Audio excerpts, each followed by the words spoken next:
Thanks so much for taking time out to do the Art of Fearlessly Doing Business interview.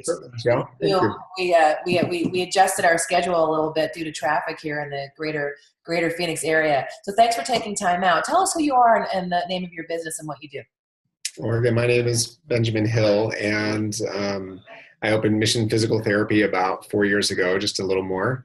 And I had worked for other private practice owners in a corporation and skilled nursing facility. I've been in a few different environments, and over the years, kind of put together a vision of care that I felt like it excelled. Or maybe better than what people were experiencing out there. Just having heard stories from my patients and from other people about what they liked or didn't like about their experiences, and taking care of problems they had, not just within physical therapy, but for chiropractic or massage, acupuncture, other areas, their visits with their doctors, and just wanting to create something better that can really help people to heal quickly, help people become empowered to know how to take care of themselves. And And so, you're like a needling expert. I read your profile. I stalked you on the internet. yeah, dry needling is one of the tools that we use here. I myself and our other two physical therapists here also dry needle. I had that done on my shoulder a couple months ago. I had shoulder surgery a while back and was amazed at how effective it was. So Yeah, it can be. I was really amazed. So essentially what you're doing is you're sticking a needle into the muscle and kind of Typically stimulating. the muscle, yeah, it depends upon what you're targeting. There are those who specifically are looking for trigger points, but it can also be used to provide some micro trauma or very mild irritation to other structures, tendons, where the muscle attaches to the bone, along ligaments, along the route of a nerve, not in a nerve, but along the route of a nerve. And in a sense, it's a lot like a splinter. You get a splinter and your body recognizes that foreign object and is going to try to attack and then heal that area. And so we are, Sends blood and yeah, nutrients. so you get, yeah, and that's what they found objectively, what they found with research, now that we have some technology to explain something that's been around for centuries, used by other professions too, that the body is going to increase blood flow to the area. With repeated use, you get some angiogenesis, which is the creation of new blood vessels, capillaries. There's an increased amount of those. Your body releases opioids and norepinephrine and naturally produce painkillers. So there's a breakdown of scar tissue or scar adhesion in the area that may be troubling the person. And then there are changes that are not just locally like that happen in the brain and at the spinal cord, where there's what we call a downregulation of the pain, or almost like a hyposensitivity is induced, where people become less aware of their symptoms.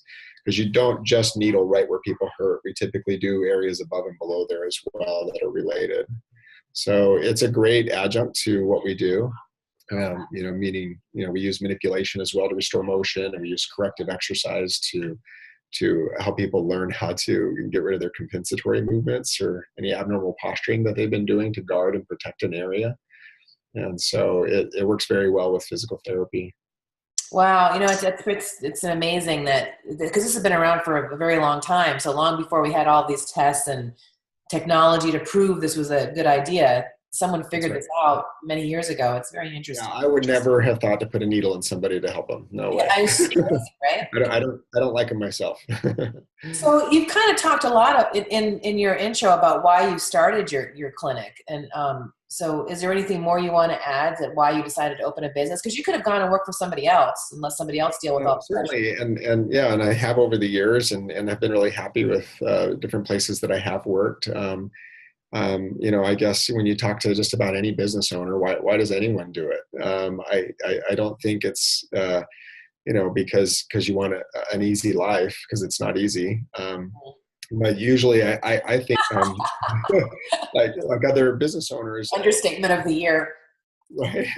you have you have a vision in mind of something better than what you've seen, and you want to create it, and so you're trying to, in a way, give more value to the world than what you've seen. And to me, that's I've been inspired by other people who have done the same thing. And and it doesn't end with what I see. When I have somebody join my team and other therapists, I realize that they've got some value that they want to give back to the world and give back to people. And that's a beautiful thing, as far as, all the ugly things that happen in the world with humanity, there are some very beautiful conversation, right? Yeah. Let's talk about good stuff, right? People have a lot to give, and what one person can give is different than what another person can give, because we're all so unique.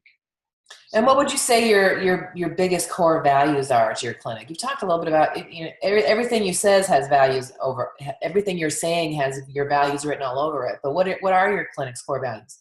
Well, a lot of those, again, center around just the feedback that we've had from our patients over the years, hearing of their frustrations with insurance or billing companies and the cost. So wanting to provide something that's affordable to people is important to us, and wanting to have some transparency with what we're doing and what's being billed.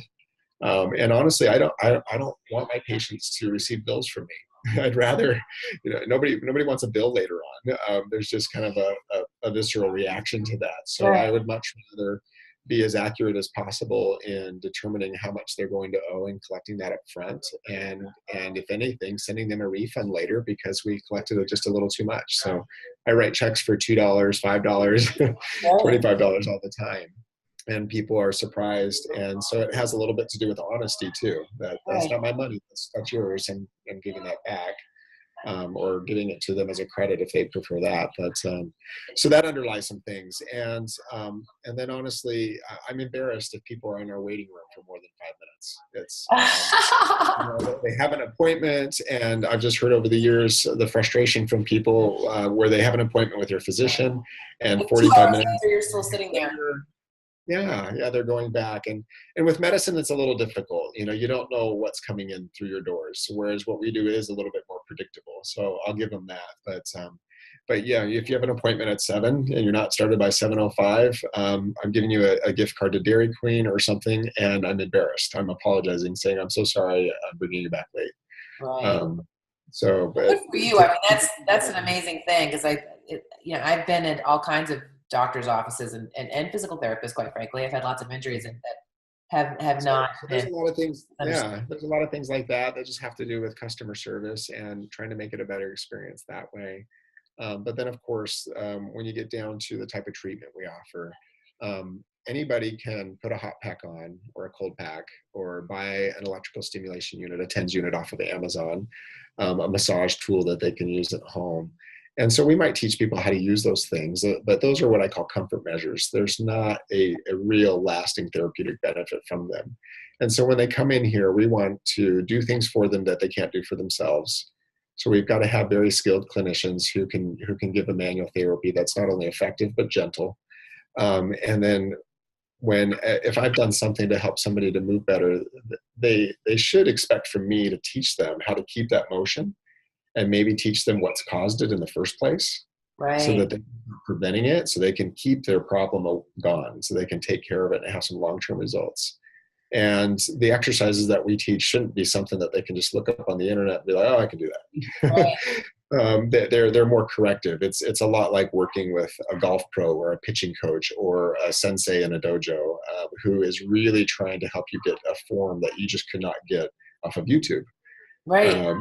And so they're getting some more skilled corrective training. And in order to do that, we can't have techs or aides helping us. So all the treatment that we provide is provided by a doctor of physical therapy. Well, this kind of ties into what the value is that we're partnering your practice up, is the personality be MINTY quality for WebPT, which everything you do is MINTY, right? Everything you're doing is about being of service, having a smile on your face. Like, you're just generally a MINTY culture. Well, we try to be. My daughter started cleaning our clinic for us when I first opened. And you have to have rules for the Department of Health and, in your policy and procedure manual. And I looked at her and said, listen, Megan, there's one rule. If it's not conducive to healing, it has no place here. So if the toilets are gross, then that's not going to help people heal. They need to have a sparkling bathroom when they come here. And so then she had a light bulb go off, right? And so it needs to smell fresh in the bathrooms in our clinic. And then she realized, wait, Dad, I thought the bathrooms were for just you and your staff. You mean other people are going to use it? I have to clean that? It's like your staff should have a dirty bathroom.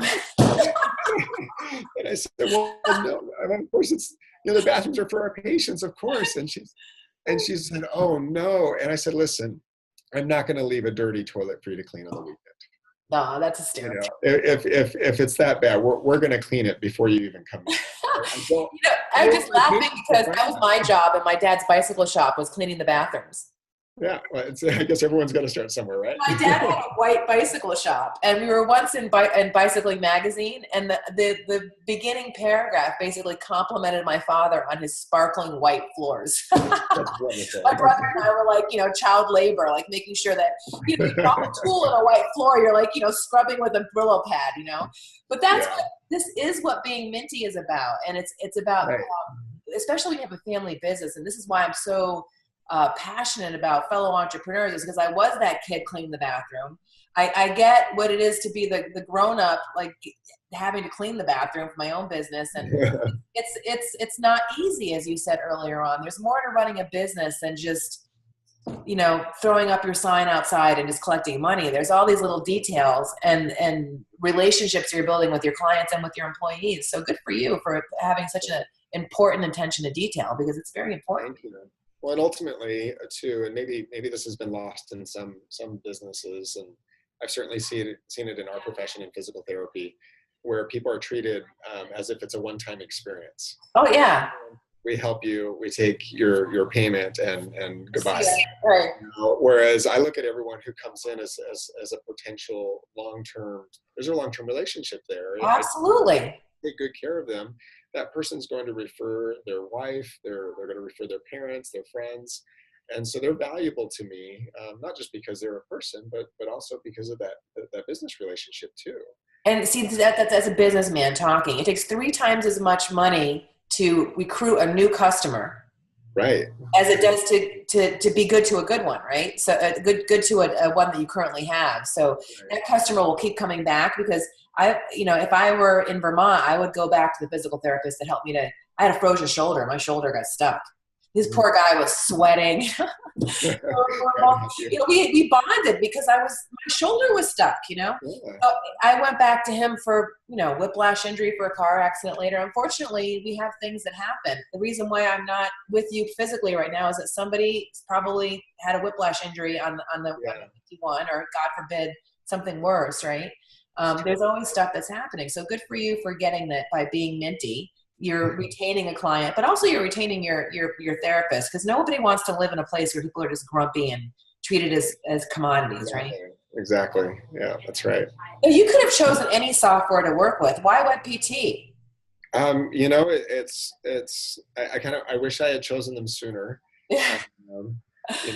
You kind of weigh everything that you've got as far as your resources and cost and the reliability of software that you've used. And I've used a number in the past, both at internships as well as at places that I had worked. And rather than going through the whole process, WebPT has been the most reliable, medical health record, that I've used, electronic medical health record, out of all of them.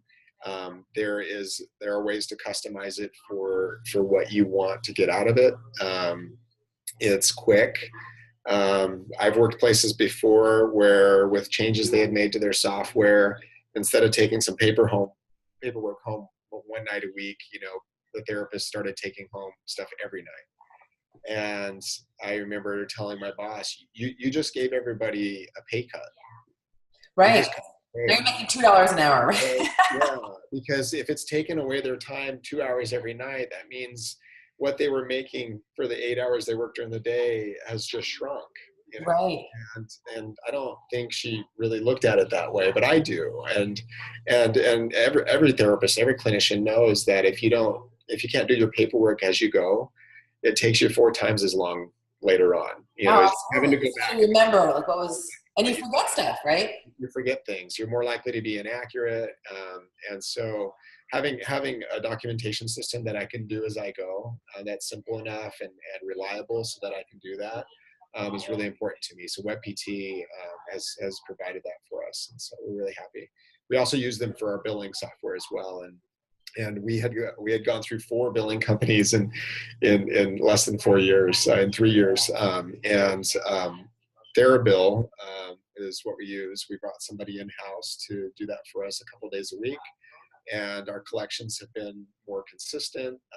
She's had 16 years of experience in the billing industry, and has found Therabill to meet or exceed her expectations in every way. And so she's been very pleased with it as well. Yay, right? So less bad debt you're writing off at the end of the year. That's right. That's right. And it saved us money, and it saved us time. And the accuracy, as far as going back to transparency with our patients, it's made all the difference in being able to send out, if we do have to send out a bill, that we know it's accurate, that they're not being overcharged, and yeah, it's correct. So they have great products.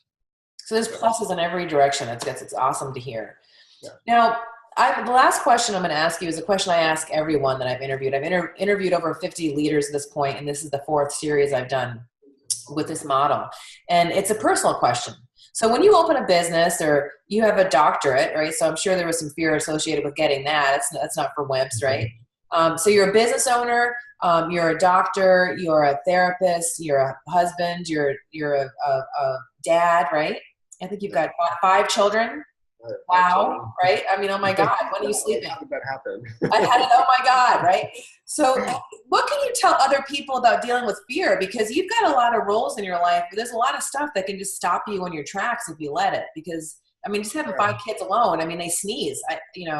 You're wondering, what that is, right?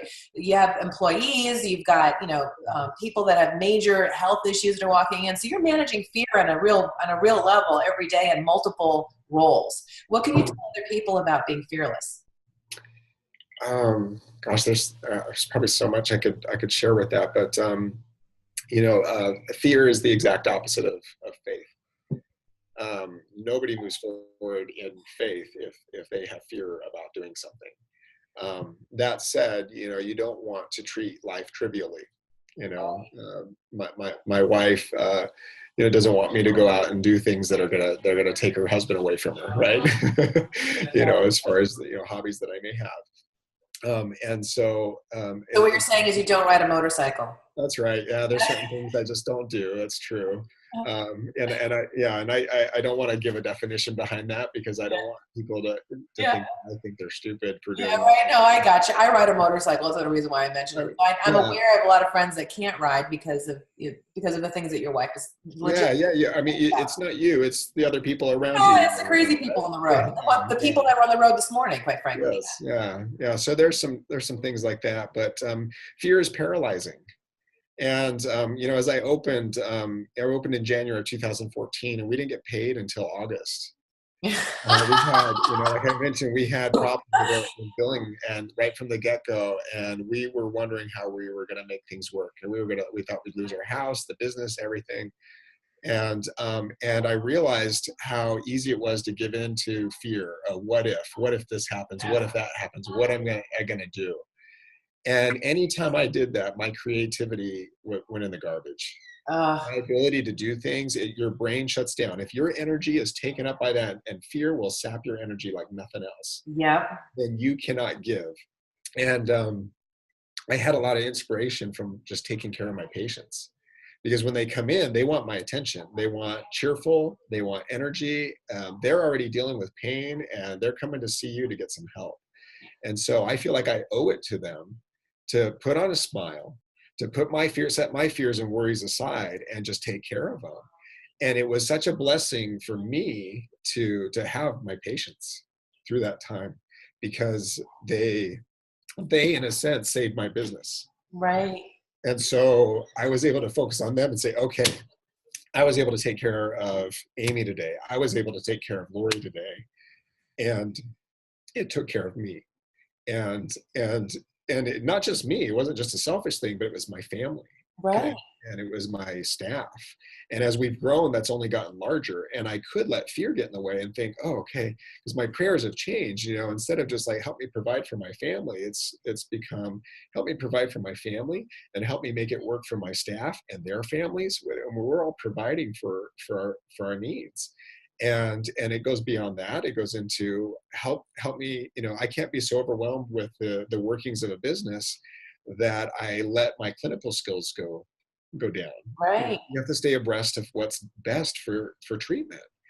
And we owe that to our patients. And so fear paralyzes you from doing any of that. And moving forward with faith is the exact opposite. It's what inspires you and helps you to move forward and say, I know this is going to be hard, but I'm going to do it because I have everyone that I owe it to do well. And so I don't know how well I put that, but Ben, I'm getting chills, and I appreciate your heartfelt answer. And what you just, people will ask me, Michelle, why do you do this project? It's kind of crazy. I mean, you get a full-time job and then you're doing this, and what you just described is the reason why I do the project. It's the reason why I believe in entrepreneurs, because I grew up in an entrepreneurial family. I am an entrepreneur, and I've been up at 3 o'clock in the morning when I had the mortgage and 12 people that salaries I'm responsible for. And what motivates a true entrepreneur is how their behavior affects other people for the better. And that means you have to get yourself out of the way a lot. It's not like that's why I asked the question, because it's the one thing that we're always pretending that we're not, but every day we're dealing with on a regular basis. And this project, you're partnered up with the United Blood Bank Services of Arizona. And I spoke to Tom Choi yesterday. He and you were my last interviews. And he was talking about, the struggle of getting blood. And how they've been able to kind of take the bull by the horns and find a way to fund that by creating a business as opposed to a charity, because they couldn't wait for the money to show up, and that only 3 to 5% of people donate blood. So when you've got that going on, people are in car accidents all day long, and they need blood, then you have to get your fears out of the way. And that's kind of how I look at this project. This is all a self-funded project. I may or may not make $1 from this. The biggest piece of it is creating awareness to people like yourself who've making a decision to educate themselves, to start a business, and to take on huge risk, all for the benefit of doing what you just so beautifully described, is healing people on one level or another, whether it's through what your business offers or putting food on the table. When I work for my company, Apex, I don't look at myself like a marketing person. I look at myself like I'm responsible for helping those people who we employ to put food on the table. It's a direct connection. So I totally understand what you said, and I completely understand why we both got so emotional about it, because it's really no small thing, putting yourself aside and your fears to do stuff for the greater good. So Ben, I want to thank you for your time today. Thank you for I really appreciate it. For the community and for your employees, for your wife, for your children. I can't wait to meet you in person. Hopefully on May 18th, at the time when I'm in Gilbert, I'm going to come in and give you a big squeeze. And great. That'd be great. It's really nice to meet you. And thanks again. I look forward to seeing you or a member of your office on May 18th. Thank you, Michelle. It's been a pleasure. Okay, take care.